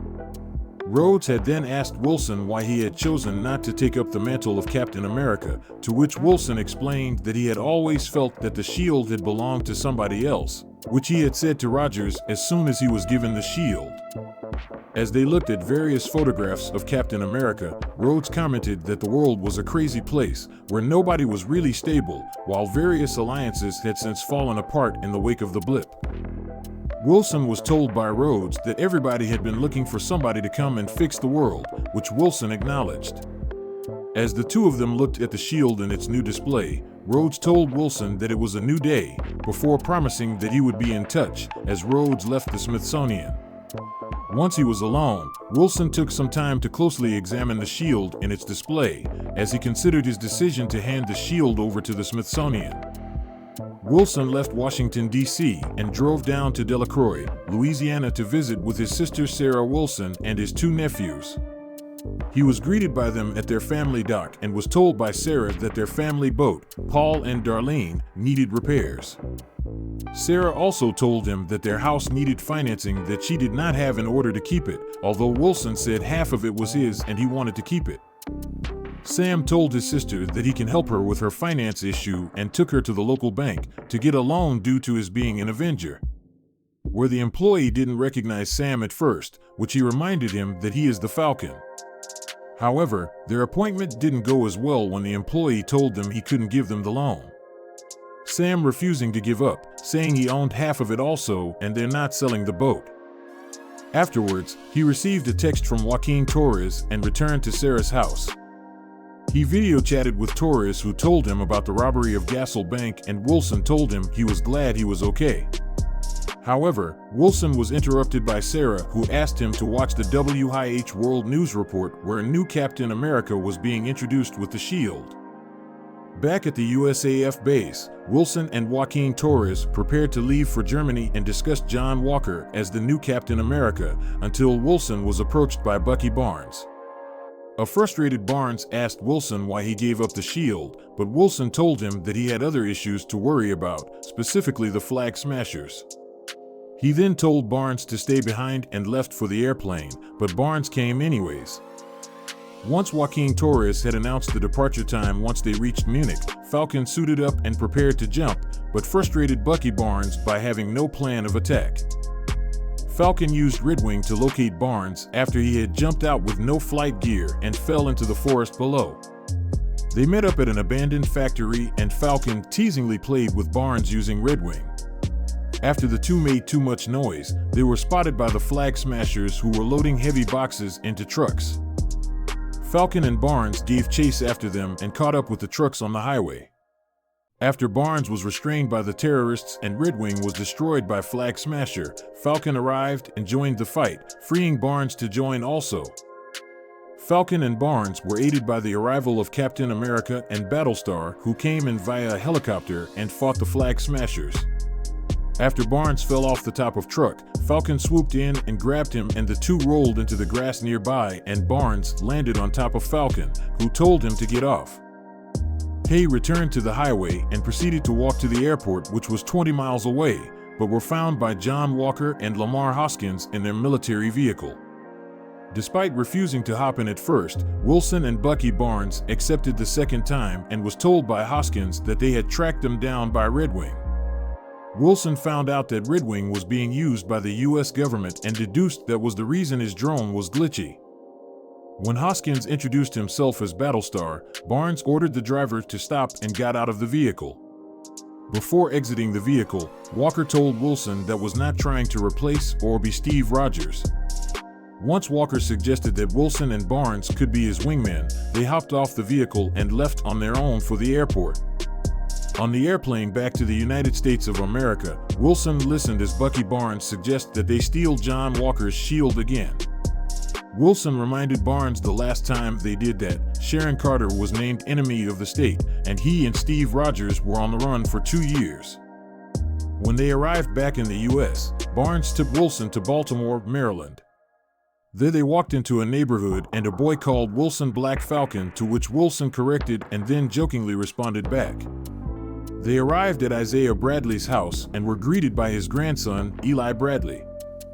After being let in, Wilson was introduced to Bradley and learned that he was a black super soldier and had fought in the Korean War in the 1950s.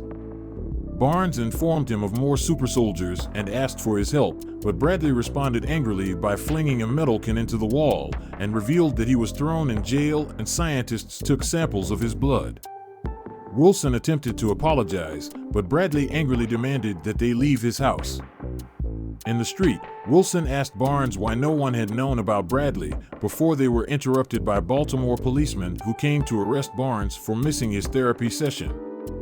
After Barnes was taken away in the police car, Wilson looked back at Isaiah's house and left to go to the police station.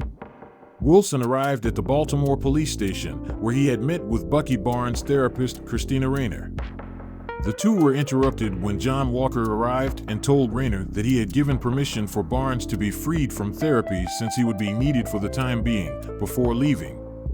Wilson told Rayner he was leaving as well, only for her to force him to enter the therapy session with Barnes. In the session, Rayner asked Wilson and Barnes to have open dialogue, and Wilson told Barnes that what he did with the shield is what he thought was right. He then left the room and waited outside for Barnes. After Barnes came out, the two were approached by Walker and Lamar Hoskins, who were waiting outside for them.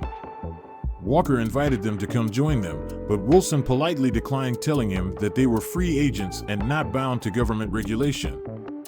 He and Barnes walked down the street, discussing what they should do next, until Barnes brought up the idea of meeting with Helmut Zemo in order to find out more information about the Flag Smashers, which Wilson reluctantly agreed to.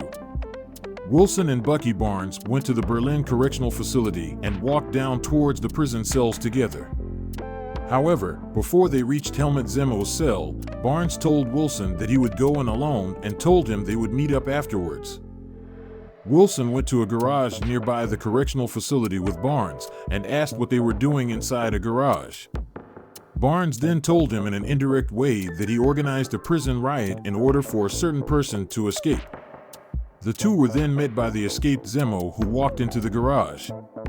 Upon seeing Zemo out of prison, Wilson was upset and demanded to know why he was free, but after Barnes explained what happened, he reluctantly went along with Barnes' plan. However, he told Zemo that they would be watching him closely. Wilson and Barnes took Zemo to his garage so he could get his belongings. While they were there, Wilson watched Zemo carefully, still not fully trusting him.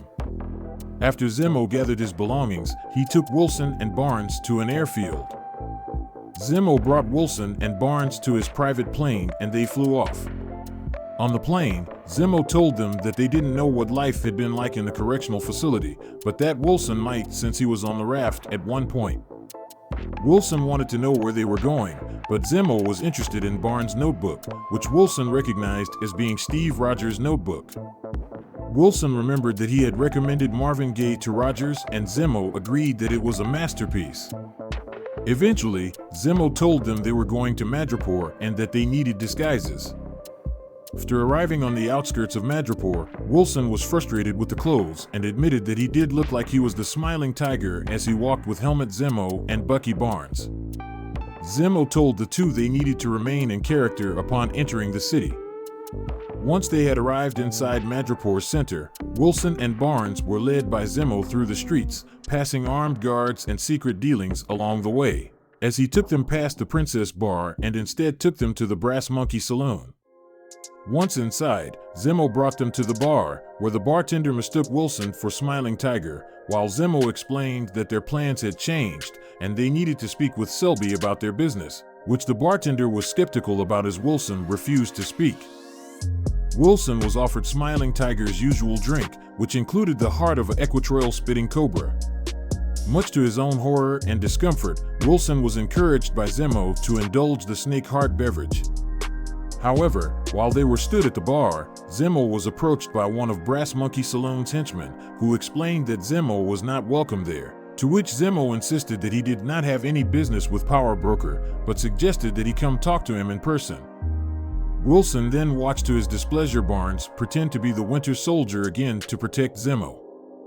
Shortly, they were granted entry to meet Selby, who Zemo talked with about who made the super soldier serum.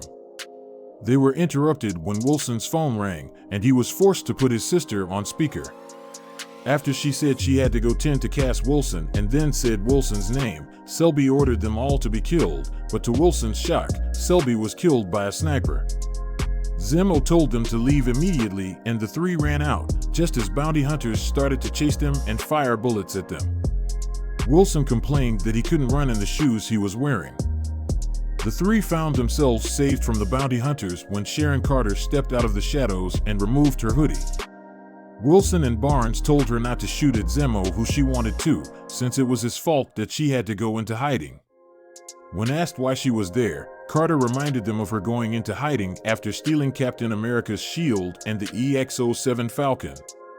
She then agreed to help them and led them to her apartment. At Carter's apartment, Wilson changed from the Smiling Tiger clothing to his regular clothes. He told Sharon Carter about the Flag Smashers and that they stole vials of super soldier serum. Wilson also promised her that he would get her a pardon so she could return to the United States of America, since she was afraid of getting arrested upon returning. Carter told them she had to meet with clients, and Wilson, Barnes, and Zemo went to Carter's party, which was filled with people dancing and drinking in a nightclub setting. After Carter located Wilfred Nagel, she came and got Wilson, Barnes, and Zemo. The following day, Wilson followed Sharon Carter's lead to the Buccaneer Bay shipyard on the outskirts of Madripoor, with Wilson and Helmut Zemo agreeing that Madripoor knew how to party based on the previous night, although Carter warned that there was still a bounty on their heads. Carter led them to a container where Wilfred Nagel seemingly was, giving each of them an earpiece so they could stay in contact, while she would stay outside to keep watch. Zemo led Wilson and Bucky Barnes into Nagel's laboratory. Entering the lab, Wilson and Barnes raised their guns and soon found Nagel working on the super soldier serum as they turned off his music and surprised him. Although Nagel tried to force them out, he stopped once he saw Barnes, recognizing him as Winter Soldier, while Nagel introduced Zemo, noting that Nagel would have heard of Zemo. While Nagel attempted to suggest they make a deal, Carter warned Wilson and the others on the radios that bounty hunters were arriving at the shipyard. Wilson listened as Nagel explained that Hydra had recruited him into their Winter Soldier program, continuing their work after the Winter Soldiers had failed to be controlled. Wilson listened to Nagel explain that he had come to Madripoor following the blip, where the power broker funded his work, noting that he had created 20 vials of the serum, before Karli Morgenthau stole them. Once Carter stormed into the lab, warning that they were out of time, Zemo shot Nagel in the chest, killing him before Wilson and Carter took the gun away from him. Within seconds, a bounty hunter shot the laboratory, causing it to explode, and Wilson, Barnes, and Carter hit the ground to avoid the blast. After they got back up, they noticed that Zemo had escaped. The three quickly found themselves cornered, but soon saw Zemo on top of a container shooting at the hunters, causing another explosion. Once they could run clear from the bounty hunters, they made their escape and ran throughout the shipyard. After running throughout the shipyard, Wilson, Barnes, and Carter were shortly met by Zemo, who had stolen a getaway car. Wilson asked Carter to join them, but she told him she could not and reminded him to get her a pardon before leaving. When Wilson got in the car, he found himself in the back seat and assumed Barnes wouldn't give him the front, to which he was correct. This was reminiscent of when he didn't give up his front seat for Barnes in 2016. Wilson sat in the back as Zemo drove off away to his private plane. On the plane, Wilson talked with Joaquin Torres via phone, who told him that Danya Madani had died. Wilson also told Bucky Barnes that he wished that he had not put S.H.I.E.L.D. in the museum, but rather that he destroyed it. After arriving in Riga, Latvia, Wilson was left with Helmut Zemo when Barnes told them that he needed to go check something out and left them. Wilson and Zemo went into the building to the room where they would stay in and waited for Barnes to return. Wilson got comfortable in the room, while Zemo took a shower. When Barnes returned, the three discussed their next move in locating the Flag Smashers. Barnes also told them about the Dora Milaje and how they wanted to arrest Zemo. When Zemo thanked him for defending him, Wilson did not agree that that was exactly correct. After making a plan, Wilson and Bucky Barnes split up to scout the Global Repatriation Council refugee camp in Riga to find out about Danya Madani's funeral, but find out that the refugees are sympathizers of the Flag Smashers. Without getting any knowledge, they met up and found Helmut Zemo in the camp square and witnessed him talking to refugee children. After Zemo returned to them, he told them that he knew where to go, so they followed him, but were confused of how he acquired the information. Afterwards, Wilson called Sharon Carter because she had access to satellites. She told him that she would assist him via phone. While following Helmut Zemo through the streets, Wilson and Bucky Barnes ran into Captain America and Battlestar, who demanded to know why Zemo was out of prison. Wilson told Captain America that he wanted to talk with Karli Morgenthau, noting her vulnerability from losing a loved one. Walker was reluctant, but Battlestar said it was a good idea. Since Battlestar agreed, Captain America reluctantly did as well, and the group went to the location of the funeral. Once inside, Captain America handcuffed Zemo and told Wilson that he had 10 minutes before he did it his way. Wilson then went inside the room and watched the funeral from above, spotting Morgenthau in the crowd. Following the funeral, Morgenthau stayed behind, having seen Wilson earlier. Wilson approached Morgenthau and asked to speak with her. He listened to what her and the Flag Smashers' motives were, before saying that he saw their side, but did not agree with how they are achieving their goals. Morgenthau talked to him about her ideals, noting how she only wanted to kill people who were bad. Wilson argued she was still killing innocent people. Morgenthau argued that they were just in her way, and she would kill them again if she had to. Wilson took exception to that statement, but Morgenthau retracted it. Before he can finish his conversation, Captain America barged into the room, threatening to arrest Morgenthau. However, Morgenthau, feeling that Wilson tricked her, kicked him and Captain America back into a table before escaping. Wilson chased after her and regrouped with Barnes, commenting that the building is like a maze. The two eventually found Captain America and an unconscious Zemo. Back at the room, Helmut Zemo, who was recovering, asked Wilson if he would ever take the super soldier serum, to which Wilson immediately said no. Zemo then said that super soldiers should not exist, and Wilson reminded him that Bucky Barnes was a super soldier and that his statement was not right. The three were met again by John Walker and Lamar Hoskins, who barged into their room, demanding Zemo's arrest, and Walker mocked Wilson by putting down the shield. They were then interrupted by the Dora Milaje, who arrived inside to arrest Zemo also. Wilson told Walker not to mess with the Dora Milaje after he confronted and watched after Walker and Hoskins began fighting against Ao, Namble, and Yama. Shortly, Wilson and Barnes agreed to stop the Dora Milaje from the unnecessary fighting. Wilson managed to grab onto Yama's spear and try to take it away from her to stop the fight, but got thrown to the ground. After the Dora Milaje left, having seen that Zemo escaped, Wilson and Barnes left, too, giving Walker a disapproving look. While walking in the streets with Bucky Barnes, Wilson received a phone call from his sister, who told him about Carly Morgenthau's threat and demanded that he meet with her. Wilson worriedly told Sarah to get to a safe house with the boys. Wilson looked at his phone and saw a text from Morgenthau saying he had to meet alone. However, Barnes said he was coming, too. The two arrived at the location, suited up, and Falcon met with Morgenthau, angry that she called his sister. However, after Falcon heard from Sharon Carter over his communications of John Walker's location coinciding with the Flag Smashers, Wilson took off with his EX-07 Falcon. Morgenthau leaped at Barnes, angry that her demands were not met. When Wilson arrived at the building, he witnessed a now enhanced Captain America throw Davich into a wall and twist a metal pipe with his own hands. Shocked, Falcon asked him what was going on, and Captain America told him they had taken Battlestar hostage, ignoring the fact that he took the serum. Falcon followed Captain America into an open courtyard where they were ambushed by the Flag Smashers. Falcon fought Dee Dee and clipped her with his wing before leaping out of the way of her kick. He then blasted her with his thrusters, sending Dee Dee flying. The fight went on as Barnes arrived. He punched Diego out of the way, telling Falcon he was welcome. Suddenly, Morgenthau punched Battlestar, sending him into a pillar and killing him. Falcon and Barnes turned around to see Walker checking on his friend. Once Captain America realized his friend was dead, he went on an angry rampage and jumped out the building window to capture Morgenthau.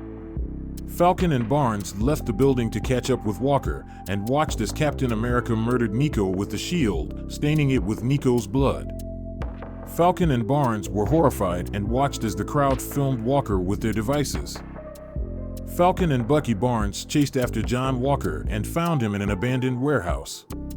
After confronting him, Falcon finally realized that Walker is both too unhinged and unfit to use the shield, and told him to hand over the shield, to which Walker refused, saying that he just wanted the shield for himself. Walker claimed that he had to kill Nico. As Walker warned them that they did not want to take this course of action, Barnes affirmed to him they were serious about getting it back. With Walker refusing, a fight broke out between the three. After Walker momentarily knocked Barnes out, he dueled with Falcon, eventually getting the upper hand and throwing him to the ground. After the shield was thrown out of Walker's grasp, Falcon rushed to get it, only to get tackled violently by Walker. With Falcon overwhelmed, Walker overpowered him, tore off Falcon's EX-07 Falcon wing. Just as Walker was about to kill Falcon with the shield, Barnes rejoined the fight and tackled Walker, leading him away from Falcon. Barnes tussled with Walker while Falcon regained his bearings. The two then managed to grab onto Walker. Falcon used his jetpack to pull the shield out of Walker's hand, breaking his arm in the process. Walker, in pain and enraged, demanded that it was his, and threatened to attack Falcon, holding the shield, but Barnes grabbed him by the legs and Falcon slammed the shield into Walker's back, knocking them all to the ground, but incapacitating Walker. Barnes then knocked Walker out for good measure.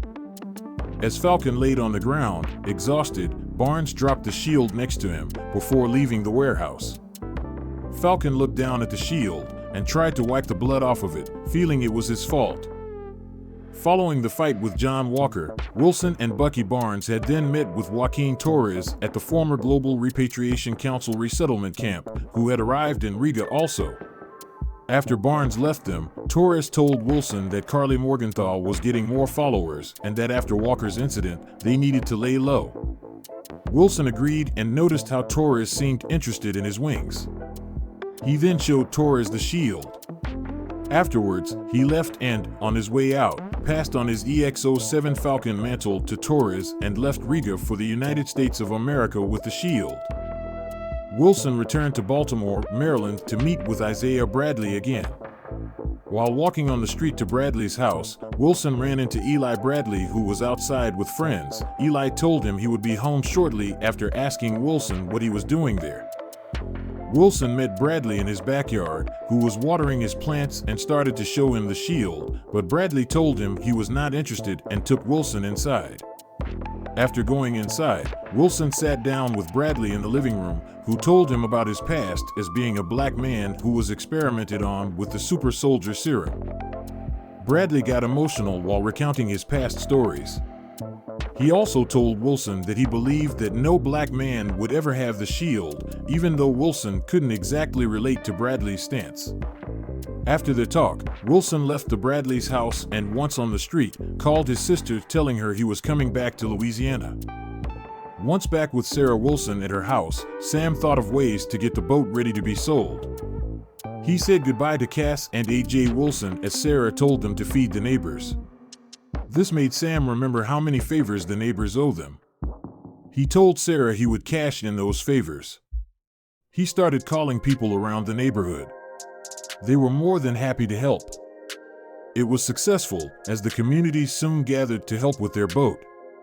Sam thanked Carlos and Tommy before Bucky Barnes arrived and started helping out right away as well.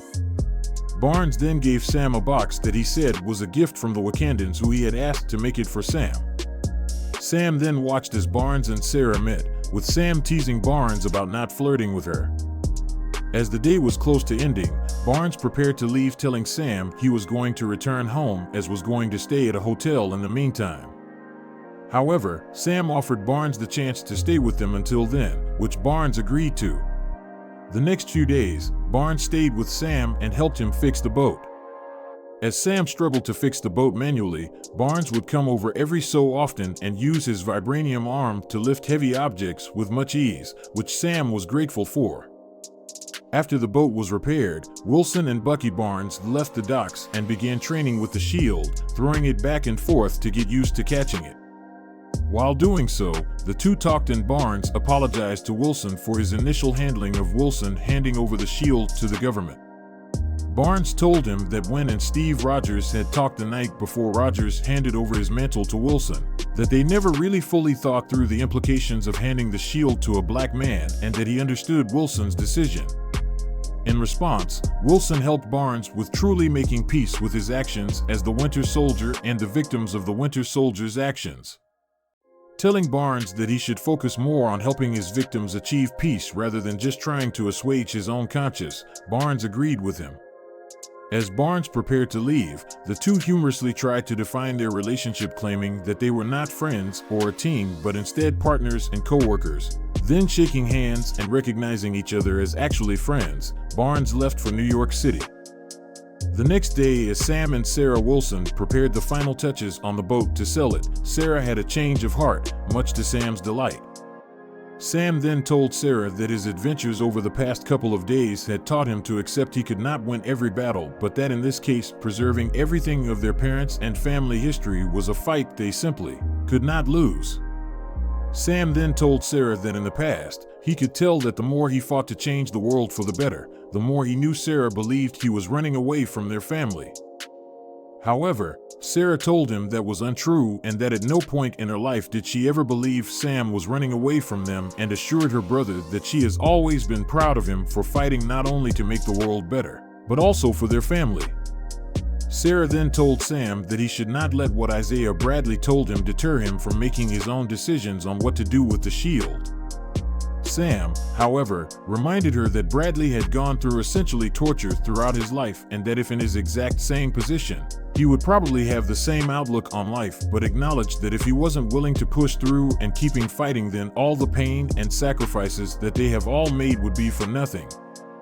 Now fully ready to accept the mantle that Steve Rogers had passed on to him, Sam spent the next 2 months training with the shield and pushing his body to its absolute potential, doing push-ups and running. While he initially struggled with the throwing of the shield and catching it on the return, eventually, Sam managed to master both. AJ and Cass Wilson looked up at their uncle, happy and proud. AJ then traced the star on the shield, signifying the next step in Sam's life. Later on, Wilson got a video call from Joaquin Torres. Torres told him got an alert from followers of the Flag Smashers in New York City as Wilson watched the WIH World News report of the GRC voting on the Patch Act that would relocate millions of refugees back to their countries of origin. Wilson realized that Carly Morgenthau and the Flag Smashers planned on attacking there, and so he prepared to suit up, opening the box from the Wakandans that Barnes had given him, in which was a new Captain America suit and a new pair of wings.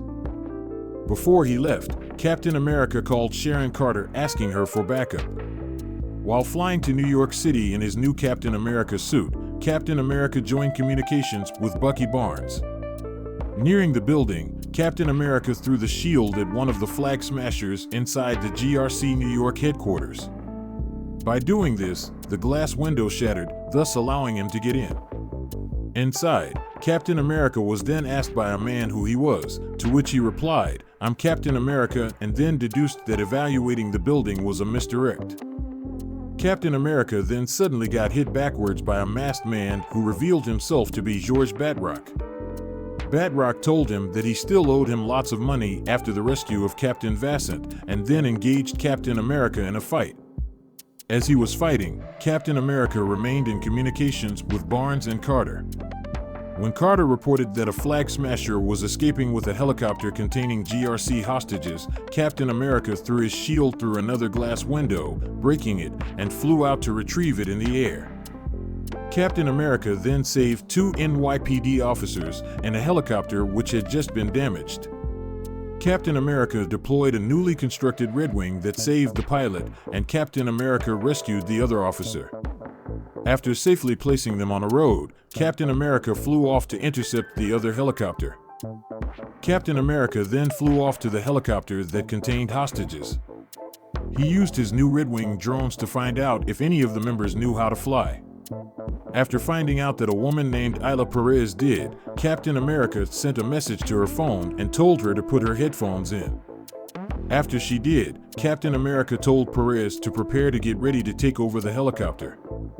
Captain America then flew after the helicopter, but was diverted into metal pipes which fell down into the Hudson River below. Captain America fell as well and managed to dodge the pipes as he swam out of the water. Picking up energy, Captain America then flew back and then used the shield to strike Diego, the Flag Smasher, in the control seat and quickly grabbed him out of the helicopter. After a brief struggle with Diego, Captain America dropped him in the Hudson River. He then complimented Perez on managing the helicopter after she successfully landed. Captain America then observed the situation and swooped down to the construction site and used his Red Wing drones to assist him as he stopped the armored truck containing GRC hostages inside from falling to the ground. He then used the thrusters from his new suit to further help him. After he had made sure the hostages were safe, Captain America then flew back down to the riverbank. Using the shield, Captain America knocked out Carly Morgenthau and the other Flag Smashers before standing alongside Bucky Barnes and John Walker. Morgenthau then took off her Flag Smasher mask and approached Captain America, criticizing him for having taken on the mantle. Captain America told her he was trying something different and that she should as well. They were interrupted when George Batroc arrived and shot smoke bombs at the ground, allowing for the Flag Smashers to escape. Captain America then led Barnes and Walker deeper into the construction site underneath the building.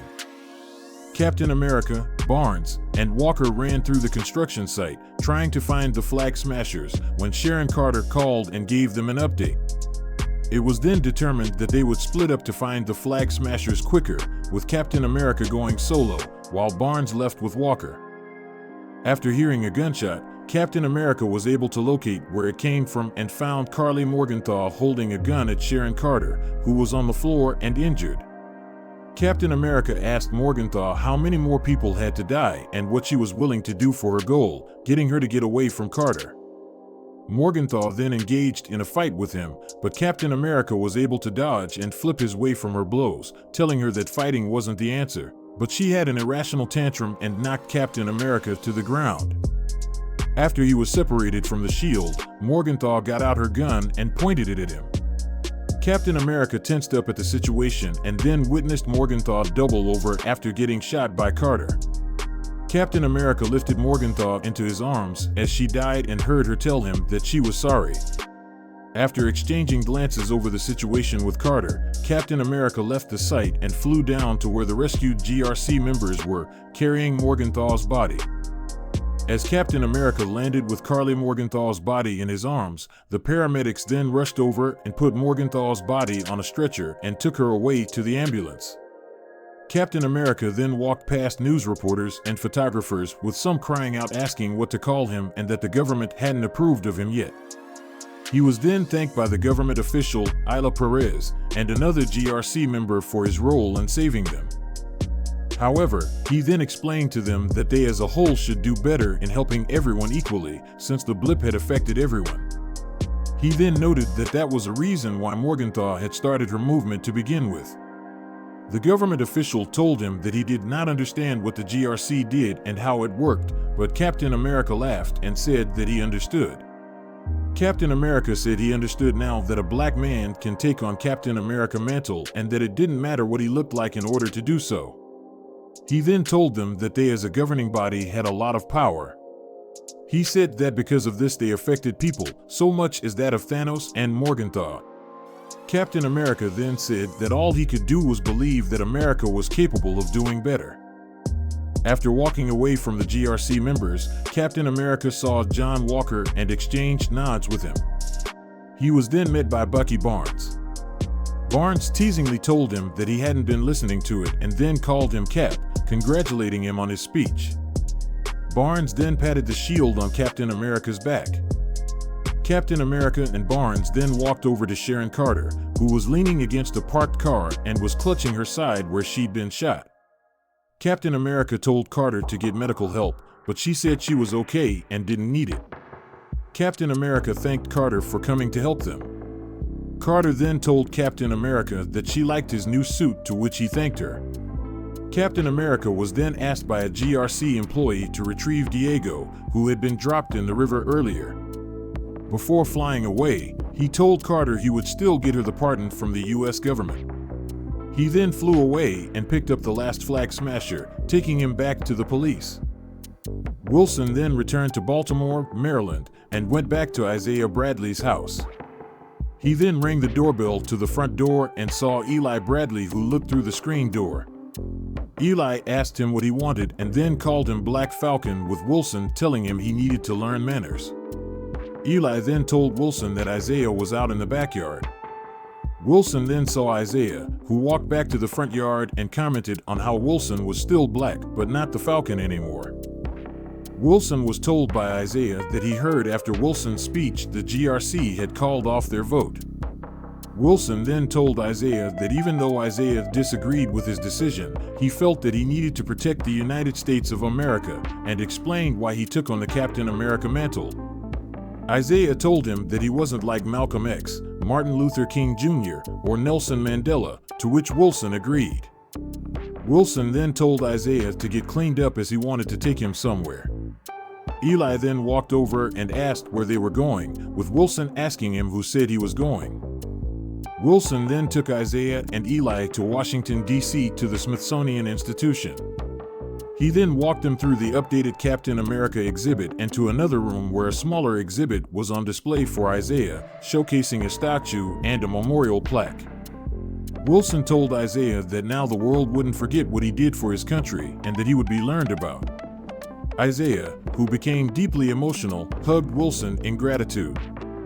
Wilson then returned to Delacroix, Louisiana, and arrived in time for their community's cookout. He then met with Sarah, AJ, and Cass. Shortly, Bucky Barnes arrived as well and greeted them, giving Wilson a friendly hug. Wilson then sat down with Barnes, Sarah, and his nephews to enjoy the meal. Since he was the new Captain America, Wilson was asked to have his picture taken by the community. A line was then formed, and he took selfies and pictures with Carlos and other members of their community, along with some children. After the cookout, Wilson and Barnes walked over to the edge of the docks and watched the sun go down. They then smiled, knowing that they were now both at peace and felt good. Wilson then put his arm around Barnes and walked back to join the others.